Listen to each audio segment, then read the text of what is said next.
What's the best muzzle device for your carbine? I'll give you my thoughts on this episode of Tactical Tidbits.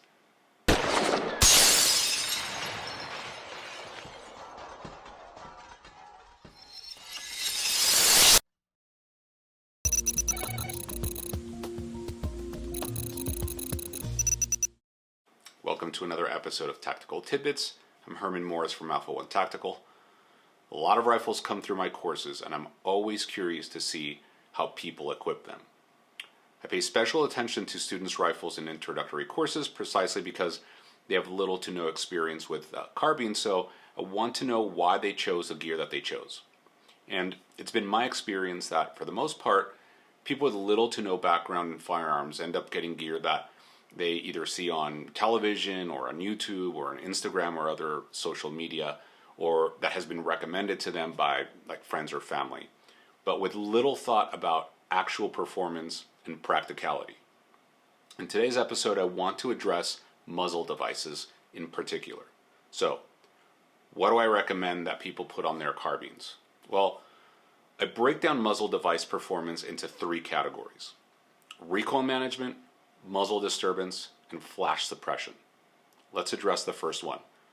Recoil control is self-explanatory.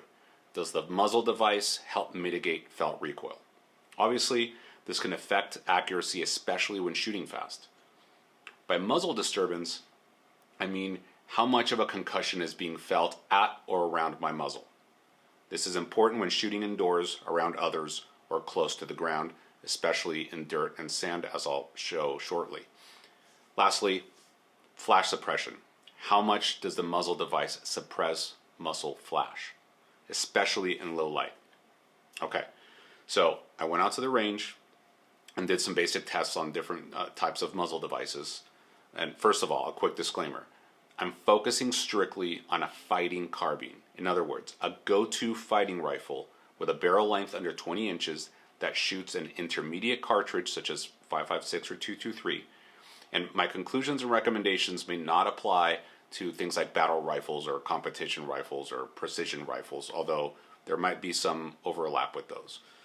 And for this demonstration, I chose one of my 10.5-inch barrel AR-15s chambered in 5.56. I shot it with no muzzle device, with a flash suppressor, muzzle brake, and silencer, beginning from the prone during the day and then in low light at dusk. Now, quick disclaimer. I shoot this rifle almost exclusively suppressed, and I have the gas system tuned accordingly. So it did have a couple of issues cycling with the other muzzle devices, but that shouldn't impact the results at all. All right, so the first test is without any muzzle device. As you can see, there's quite a bit of disturbance in front of the muzzle and a pretty bright fireball even in broad daylight. There's a lot of dirt that gets kicked up as I fire. Now, in this case, it wasn't too much of an issue given that the wind was coming from my 6 o'clock, but had it been the other way around, I would have been eating all of that dirt. In addition, in a low light scenario, all of that dirt would also occlude my vision of the target and limit the effectiveness of any white light being thrown at that target.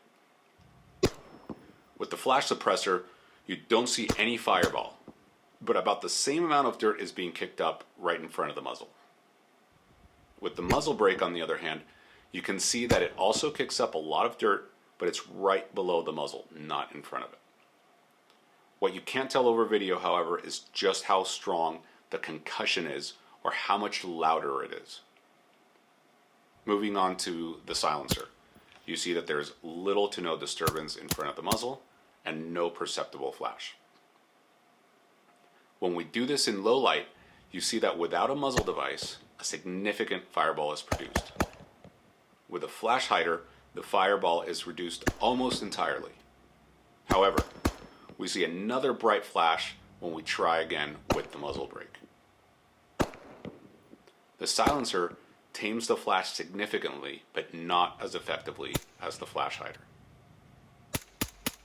So, if we analyze this based on my three criteria, what can we glean from this?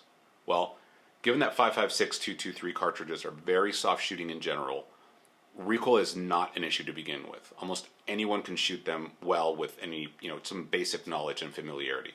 So this will not be a factor in my decision as to, because they are more important considerations. like muzzle disturbance. The muzzle disturbance was significant without a muzzle device as well as with the flash hider and the brake. And the brake has the additional disadvantage of a brutal concussion. The only one that didn't exhibit any meaningful disturbance was the silencer, meaning that it would be safe to shoot from any kind of prone position regardless of terrain or wind conditions. With regards to flash suppression, we saw how big of a fireball was created without any muzzle device. The flash hider did an excellent job at taming it, and the brake merely just directed it to the sides, right? So the silencer, on the other hand, did a pretty good job at limiting it, considering the short barrel, 10.5 inches. So, what's the best muzzle device? It's my opinion that a silencer is the best thing that you can have on your go-to rifle. It'll afford you the most options and advantages, and we haven't even thrown into the mix that it will help preserve your hearing, especially if you have to use it indoors in a home invasion scenario, for instance. Of course, not everyone lives in a place where you can own one, and not everyone can afford one. So the next best thing is a flash hider. A 5.56 carbine is easy to shoot and has very little recoil to begin with. So it's more beneficial to be able to tame the fireball so as not to give away your position under low light, as well as to limit its effect on your night vision, than the additional recoil mitigation that you might get from a muzzle brake. Especially considering that it is brutal to use indoors and around others. I hope that helps. I'll see you in the next episode of Tactical Tidbits.